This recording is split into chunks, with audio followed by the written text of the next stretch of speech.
Hey everybody, welcome to Game Informed Family. This is Game Informed Mom, and today we're going to be going into Guild Wars to look at an experiment we did in the Halloween event. So, the Halloween event of 2022 is nearly over. 4 days left at the time of recording. I've been told a lot about this event. A couple of things I was told repeatedly before the event started. The Labyrinth is a great way to level, they said. The Labyrinth will level you even faster with boosters, they said. I'm not the type of person to just take stuff like that at face value. I wanted to know how much faster it would level you if you used all of the boosters that these people spoke of. So I tested it. I spent hours on end in the Labyrinth. Hours, I tell you. I did it for you, dear viewer. I did it for you. So what did I find out? Well, I found out that the Labyrinth is indeed a great way to level under the right circumstances. So let's break it down. Before I started, I decided on a profession to use, and was given a build to use for the Labyrinth by a viewer named Savage Crumpets. Huge thanks to him for that, by the way. He even sent me a very nice set of level 39 gears with some speed boost to wear once my character hit that level, which I sent from the first character to the second character so I could use them on both. That made it possible to optimize my leveling as best I could, and to make sure that the two experiments were as close to the same as humanly possible. After that, I researched which boosters stack together and which don't. I focused my research on experience boosters only. If they had magic, fine, that was just a happy bonus. So I gathered all the boosters that I could, which included the Guild Experience booster, the Heroic boosters, Black Lion boosters, fireworks, sharpening stones, and food. Some of which were donated to the cause by viewers. Of course, a huge thanks to them as well for that. I'll put a link down in the description to the boosters page from the wiki that I used for my research. Now let's talk about the rules really quick. The rules were simple. Make a character. Do the opening quest, and as soon as you are dumped into the big wide world, head to Lion's Arch and go to the Labyrinth, with the only stop being a bank on the way there. This is your new home. You aren't allowed to go anywhere but the Labyrinth, the area around the doors and bank in Lion's Arch, or a pass zone for the rest of the experiment. The first test had the added rule of not using any experience boosting items unless someone dropped something down. If there was a banner or food or even a bonfire, I was allowed to use it, but I couldn't ask for something to be dropped. I ate a lot of floor food. I did it for you guys. So much floor food. For this experiment, I chose the engineer profession. This was chosen not because I thought it was an optimal profession in the Labyrinth, but because I wanted to level one. As soon as I got a rifle drop, I swapped out the given pistol. I leveled my skills to get the flamethrower and the speed boost in that order, and then focused on my turrets. The flamethrower was actually quite nice for this experiment, I must say. I did this on both characters. I did my best to control all of the variables that I could, but there is a huge variable that is well outside of my control. That being the group. You know those really great groups that just rock and roll through everything? Well, in the beginning, they were a little bit too fast for me to keep up with, so I wasn't able to really optimize that particular type of group.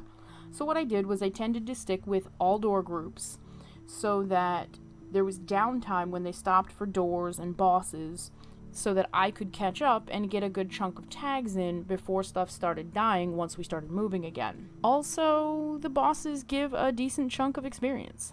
As my character leveled and got access to the speed boost skill and the gears at level 39 with the speed runes on them, I was able to keep up even better and was able to tag more mobs and move better with the group. It was at that point that I was actually able to stay with those like rockin' and rollin' groups, or possibly look for a green doors only group. There were tons of people dropping down birthday cakes, which is the food that I had active for the better part of this entire experiment. This food offered a 15% boost to my experience gain. Oftentimes, I would also find a spirit banner. This was by far the most common banner, and this does not offer an experience boost. Slightly less common was the Guild Heroes banner, which offers, among other things, a 15% boost to experience. And by far the least common was a communal bonfire that had experience as its chosen effect. Naturally, everyone chose Magic Find as the boost. If Magic Find is chosen, then there is no experience buff. Okay, it's time to crunch some numbers. Let's take a look at what our bonus experience really looked like. So, I knew that boosters would make a significant difference, but wow. I really didn't add the numbers up, I guess. But the boosters gave me a total of up to 165% experience gain. On screen is a breakdown of where those numbers actually come from. So there's actually a kill streak bonus on the heroic booster that can't really be factored into this total as it varies, but the maximum stack of this bonus will give you 150% instead of 50%, making my total 265% experience boost. Now, I got lucky with the second experiment being during the extra life event that started and got an additional 10% experience boost. Please note that these are not the only boosters available. These are just the ones that I, as a 2-month-old player, could get my hands on. The celebration bonus can be acquired from day 19 of your daily login rewards, and the birthday booster is from, you guessed it, your birthday. The Zytaffy Gobbler and Snowflake Gobbler both give a 25% boost as well. I didn't have any of those things, so I lost out on some boosted experience, which would have made the experiment, the second one anyway, go even faster. There are a few others, but these are the common ones that we're asked about. So some of the boosters will actually overwrite each other. For example, the heroic booster and the experience booster both give the same experience buff. You don't need to use both of them. Fireworks all give the same buff as well. One type is sufficient. The utility enhancements, like sharpening stones, all give the same buff. Though some are better than others, they will override each other. The Zytaffy and the Snowflake Gobblers are a little unique. They give a unique boost that is different from the Candy Corn Gobbler, but the Zytaffy and Snowflake Gobbler will overwrite each other's buff because it is the same. Whereas the Candy Corn Gobbler is actually the same boost from the heroic booster and the experience booster. So either the Zytaffy or the Snowflake Gobbler will be just fine. You don't need to use both. That being said, the Black Lion booster gives its own unique buff, so it's good to grab those at the Black Lion chest merchant for 1 statuette each. Heroic boosters can also be purchased at the same NPC for 3 statuettes each. Heroic boosters as well as experience boosters can also be purchased in the gem store if you so choose. Food, sharpening stones, and fireworks can all be purchased from the trading post. Of course, you can also eat floor food or make your own. Banners are something that you can acquire through your guilds, and the guild experience boost is also activated through your guild within the guild's guild hall. So let's take a look at the first test. After accounting for the initial quest and bio breaks, group breaks, looking for groups, the first test took around 23 hours to complete. Of course, this is an approximation. Your mileage may vary due to the factors that I've already spoken about. The first test started a bit rocky as I found my footing within the groups. As I mentioned, I had some difficulty getting mobs tagged at first, but adjusted quickly. Food was almost never an issue, but banners were few and far between in some groups. I was able to find a group that ran 24/7, and they just swapped out commanders every so often, and that was a huge help. It allowed me to have some consistency in the group, and, well, it wasn't perfect, but it was at least better than a lot of random groups. This test was done over the course of 3 streams, so I couldn't always get into that group, but when I could, I did. So let's take a look at the second test. The second test was interesting.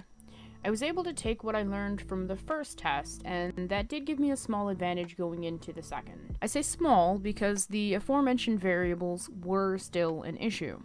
Just as before, I tried to run with the 24/7 group, but couldn't always get in.